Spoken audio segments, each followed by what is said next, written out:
Welcome to episode 2 of the Sunday Sprint. Thank you for joining in, and we hope that you had a good week. We are going to overpower the sound that you may hear just in a different location. But with that said, we're going to go ahead and jump right on in. As I'm sure you saw, tonight's topic is the mid-year check-in. Today is June 25th. You know what that means?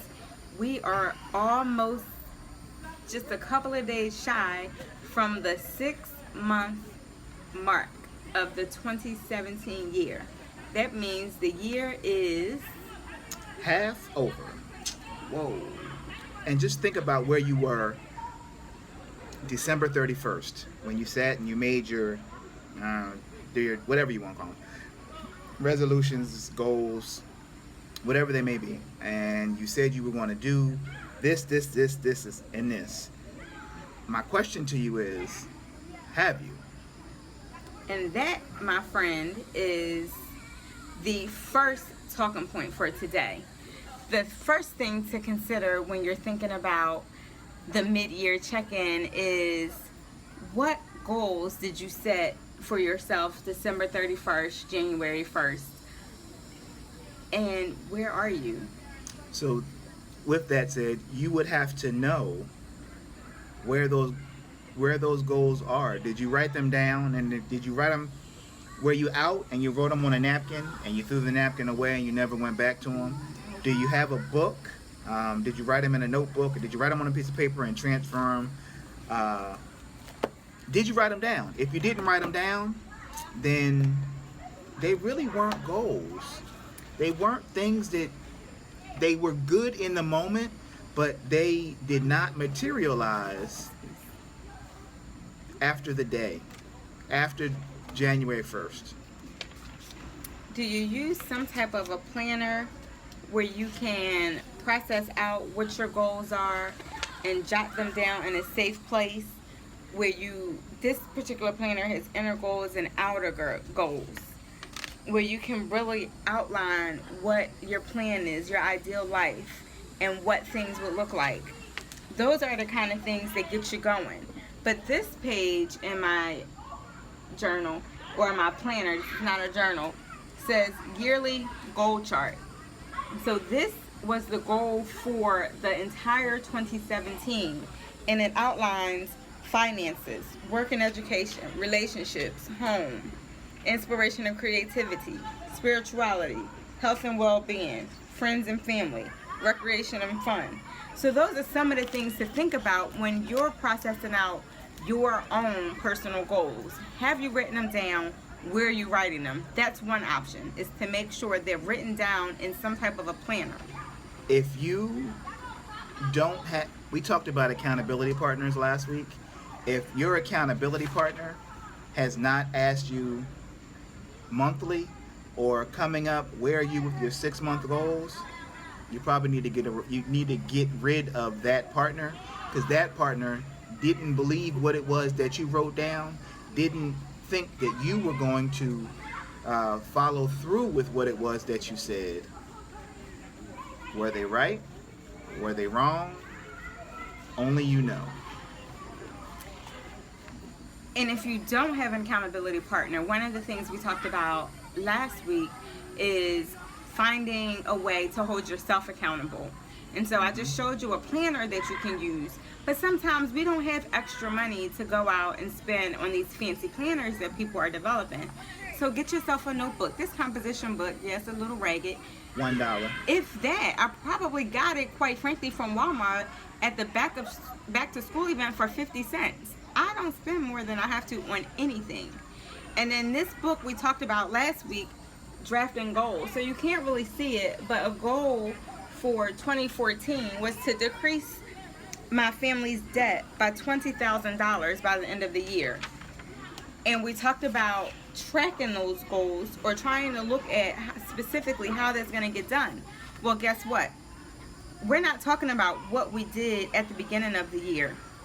We're talking about what happens at the mid-year checkup. Well, this is what happens at the mid-year checkup.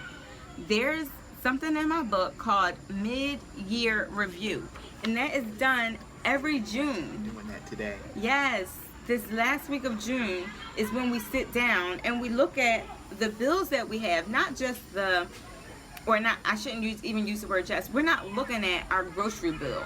We're looking at the mortgage, the timeshare expenses, the car payments, the student loans, those things that you cannot get rid of for years, credit card debt, things that you've are accumulating over time and are accumulating interest. Those are the things that go here. But we're not looking at how much we're spending each month. We're looking at what is the total amount of debt in the system as of the date you do the checkup. So typically, as close to June 30th as possible, write down how much do you owe. If your mortgage was $100,000 at the start of the year, so on December 31st when you first did your initial goal, what is it today? Maybe today it's at $95,000. That is fantastic. What you need to know then is how much you've ended up, how much debt you've paid off. And so this last column is where you would write 5,000, and then you know that you're $5,000 less than this line item, and once you add them all up, you get the total at the bottom, how much debt you've cleared in that 6-month period. This is just one way to keep track. You can keep track of finances. You can keep track of professional goals, personal goals, family goals, spiritual goals in a notebook just like this. Just write down what your goals are on one sheet of paper and write down the date. And then at the 6-month mark, sometime around this last week of June, go back and reflect. Where are you today? But you've got to be specific in December or January on what that goal will look like. So that kind of brings us to number 2 on the list to talk about tonight, and that would be, Marquita called it low-hanging fruit. Yes. I'm going to call it small wins. And in those small wins, for instance, if last Monday you made a goal after you jumped on or after you took the opportunity to look at the video from last week, and you said you were not going to spend any money for fast food, and you come to Saturday, it's the end of the week, yesterday, and you have not spent any money on fast food, guess what? That's a small win. That is, it's big, but it's a small win in the big scheme of things. You have, in order to have the momentum going like a wheel, you have to have small little push, and you'll do that push, you'll have it again, and you'll repeat it again and again and again. And without building those small wins, it does not, it kind of, if you don't have the small wins, it kind of discourages you from making the big goals, because you don't think that you can do it because you don't have anything to put behind it. Exactly. And so that's why it's critical that you look for your small wins. You look at your low-hanging fruit. Maybe you didn't achieve everything that you wanted to achieve between January 1st and today. That is okay. What can you do immediately, tomorrow, in the next 5 days that will begin that transformation process? What small steps, like not eating out, or getting a gym membership, or attending a church service, whatever it is, putting time in your calendar to spend with your spouse or your children. I don't know what your goals are, and I don't know what it is that you need to capitalize on in your life, but whatever it is, what can you do today that will begin to shape what the next 6 months look like? Don't wait until December to do it, and that's why this mid-year check-in is super critical. I try to make it as simple as possible. For those that have cars, you get an oil change every 4,000 miles. You get brakes, you get a front end alignment, you get these things and you get them often. So your vehicle, well, see, I wasn't going to move, but you get them often, so your vehicle will operate. It's teamwork because I was thinking it, and she went and did it. Um, but if your vehicle is, if something is wrong, do you let it continue to go and be wrong, or do you suck it up and take it to the mechanic because you want to take it to the right person to get the right problem fixed to find out what's wrong. Now I think we can, if you've never done it, you know somebody that has. They've been tight on money or they mismanaged their money and they did not take the car to the shop when they needed to, and when they had to take it, what happened? That bill, woo! You baby. get you get an Everything was you wrong. get an astronomical number. Stuff you didn't even know existed. So, again, you have to have the momentum and you have to have the check-in. So it's not just the mid-year check-in; it's the check-in. You need to check in every month, like you get gas every week or every 2 days or whatever. The maintenance that you provide on your vehicle needs to have, you need to have the same maintenance that you have in your professional, personal finance. So that takes us to the third tip for today, which is it's time to regroup Get it? For for change. change. And so what that means is, so what if you've looked at this list, we've asked you to take some heavy lifting and look and see what goals you set for the beginning of the year, and more likely than not, you haven't achieved your goals yet. And that's completely okay, no matter what your goals were, financial, physical, whatever. But this is the time to regroup, to think about what needs to be changed and shifted in order to maybe meet the goal at the end, or to alter the goal so that you can meet a different goal at the end. But still meeting the big goal. You never get rid of the big goal. You just change the date. You just change the date.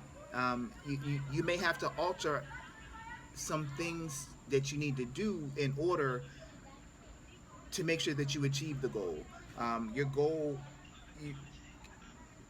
goal may be to save, I'll say $1,000, and you know how tight your paycheck is. Or you know what your budget, or if you don't have a budget, you know what you spend every month, and that $1,000 may be unrealistic. You put a date that you want to obtain that save that $1,000, and then you re-engineer it and you figure out what is it that I can get rid of in my daily, weekly spending that I can put towards the big goal. And when you do that consistently every week, you will watch that zero balance of savings go to $10 of savings. That's a small win.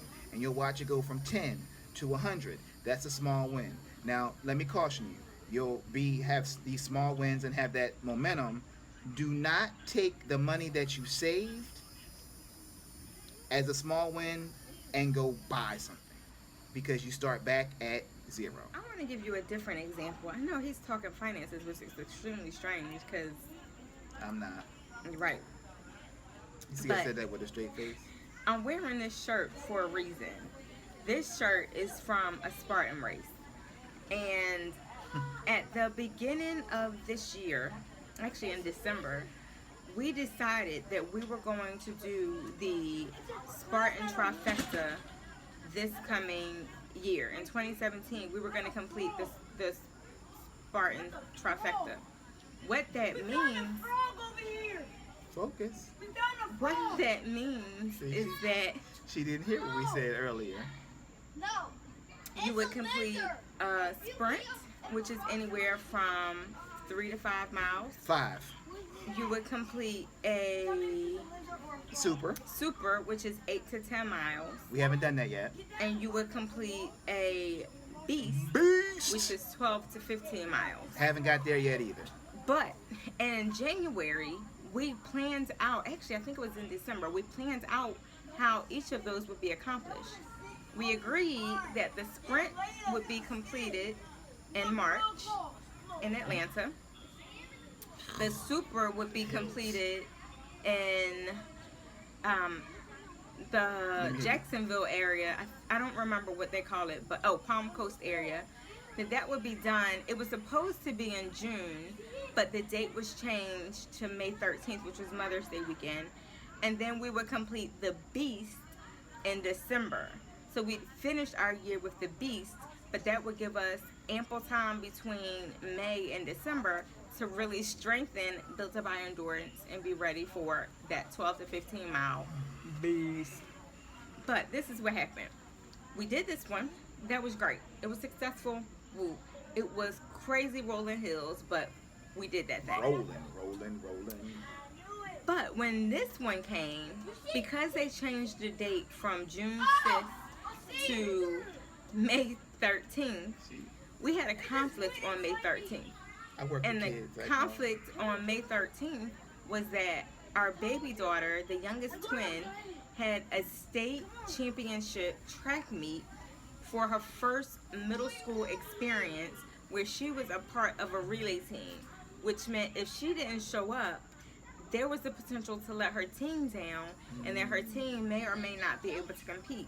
Aside from the fact that many sixth graders do not get an opportunity to compete at state because most schools are taking their fastest runners, and of course those tend to naturally be the 7th and 8th graders. Not always, but in a lot of cases. Mine was a 6th grader. And so we chose to, very reluctantly chose, to not do the Spartan Sprint. What does that mean? That means that we'd either have to find another sprint to do in 2017 or we'd have to risk not running a trifecta. Well, the way my mind is wired, I don't set goals to break them. Let me repeat that. I do not set goals to break them. And so I look at every opportunity to regroup for change to ensure that the goal that I set at the beginning will be accomplished by the end time, period. And so we've got to figure out now, since May 13th, we've been trying to figure out how can this super work so that we still do the Beast. And I, because of the way I'm wired, think sequentially that's how things are supposed to happen. So you do the least amount, then the medium, and then the longest. You don't mix and match just because the time frame don't work. So I refuse to do something more crazy before the December 10th to 12th date. So we are going to find a super in October. What that means for me is the time that the super is scheduled, which is October 21st, I believe in Atlanta, I am scheduled to run a half marathon. I am now in a position to run a half marathon 2 weeks earlier in a different state so that I can still run that half marathon with that organization and do my Spartan Super with my partner. So we will still get that trifecta completed in 2017 because I refuse to give up. Yes, along the way, the goal was set back in December when we did our very first Spartan, and we said this was great and now we want more. But I'm not going to give up just because I had a bump in the road, just because my fruit wasn't hanging low enough and I wasn't able to reach it in May. So we've regrouped and now we're changing the plan and we're going to get that trifecta done. Here's a freebie. When the plan changes, the plan changes. And you've got to be okay with that. Now, understand, she says it like she's a pro at it. Well, when the plan changes, it has thrown a monkey wrench, whatever. And that it has taken time to get to the point where when the plan changes and it doesn't disrupt what the big goal is. And so going back to the example, I'm not gonna lie. It was probably up until the day before the 13th that I was still going to Palm Coast, Jacksonville to run my Spartan Super because it was Mother's Day weekend. It was about me, right? So I was determined. I was going to send her with another family. I was going to do her race and then leave her race because she ran the first race of the day. So I was going to leave her race and head to Jacksonville, which was 3 hours away. So she was going to, she, what in her mind, I had a plan. we were going down the night before, get up, go to the track. She's going to run her race. She's coming off the run from running her race. And we getting in the car. Back in the van, driving 3 hours to complete the Spartan Super, 8 to 10 miles. which roughly may have taken 4 hours, Maybe 3. and then finish that, and then drive back to Tallahassee. Kiara is old enough to drive, so I had a plan. She wasn't. It didn't happen. I had a plan. Thank you for letting me know what the date is. And with that said, we are going to move to point number 3. That was point number 3.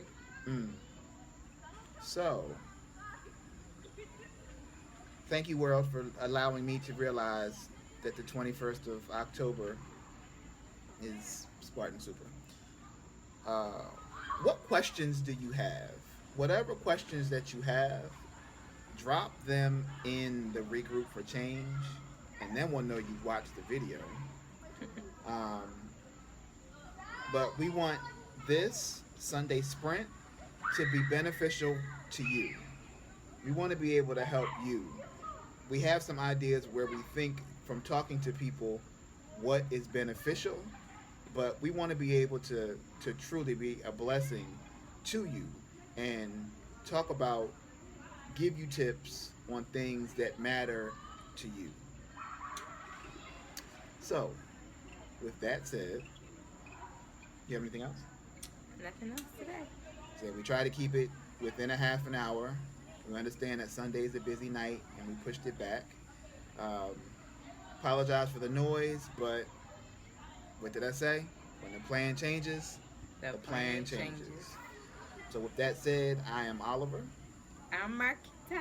And together we are Regroup for Change.